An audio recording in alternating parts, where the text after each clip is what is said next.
अस्सलाम वालेकुम। अज मार्का हैक जश्न आज़ादी पूरे मुल्क की तरह लालियां भी जोड़ा है वो अपना मुहब्बे वतन लोग जोड़े ने मना रहे हैं। जज्बा हुब्बुल वतन के तहत मनाया जा रहा है। अज एक रैली का शानदार इनकाद किया गया। ये रैली जनाब मुस्लिम कमेटी की तरफों निकाली जा रही है। तो एक और जमात उन्होंने सांझ पाई है।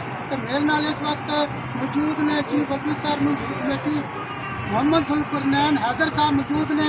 उन्होंने पूछते हैं कि अज के हवाले नाल नवीं तो पुरानी पीढ़ी को की मैसेज देंगे तो किस तरह असी अपने मुल्क को मजबूत तो इनू खुशहाली की तरफ गामजन करने वास्ते असी की किरदार अदा कर सकते हैं। जी बिल्कुल, आज़ादी की तकरीबात के सिलसिले में इस रैली का इनकाद किया गया। मकसद है कि असं अपने बुजुर्गों की कुर्बानियों को याद रखिए तो नौजवान नस्ल को दसीए कि मुल्क असा बड़ी कुर्बानियां हासिल किया है तो असं इसकी हिफाजत इंज करनी है जिमें अपने घर की की जाती है और हमेशा अपने खून के आखिरी कतरे तक असी इस मुल्क के बेहतरी वास्ते काम करते रहेंगे इंशाअल्लाह। अज का दिन साढ़े अबाओ-अजदाद दी कुर्बानियां याद दिलाने का दिन है कि ये अज़म का दिन है कि असी अबाओ-अजदाद की कुर्बानियों को फरामोश ना करिए और पाकिस्तान की कामयाबी तरक्की वास्ते जितना अपना किरदार भरपूर किरदार हो सके अदा करना चाहिए। ये पाकिस्तान साडा घर है।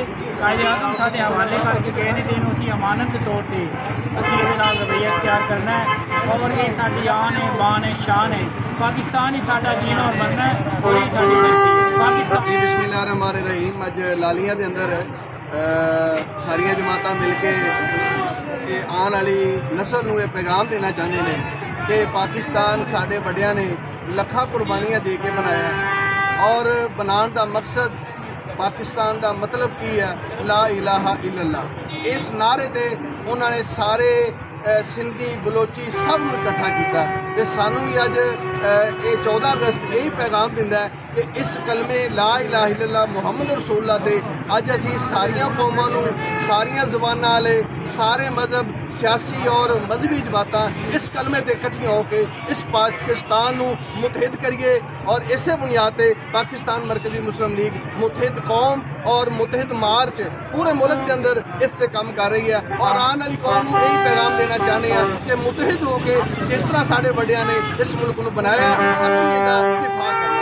जी बिल्कुल, रैली का शुरू का आखना है कि सानू सारे चाहिए, चाहे कोई सिंधी है, बलोची है, पठान है, कश्मीरी है, जोड़ा भी है वो इस मुल्क की तरक्की वास्ते सारे मिल के अपनी जगह सांझा पावन तो ही साढ़े मुल्क का जोड़ा नाम है वो दुनिया में रोशन हो सकता है। ये उदों तक ही हो सकता है जो असी सारे मिल के अपने मुल्क पाकिस्तान वास्ते उस वास्ते काम करिए तो अपने जोड़े अस्करी इदारे ने उन्होंने मजबूत करिए क्योंकि साडा अस्करी इदारे नाल ही साडा जोड़ा वतन है ये मजबूत होता है। तो सानू अपने अस्करी इदारे नाल मोढे जोड़ के खड़ा होना चाहिए, चाहे कोई निक्का है, चाहे कोई बड़ा है, चाहे किसी भी कौमियत नाल तल्लुक रखता है। तो पाकिस्तान है तो असी यहाँ पाकिस्तान नहीं तो फिर मत समझो कि साडा वजूद भी जिंदा होगा।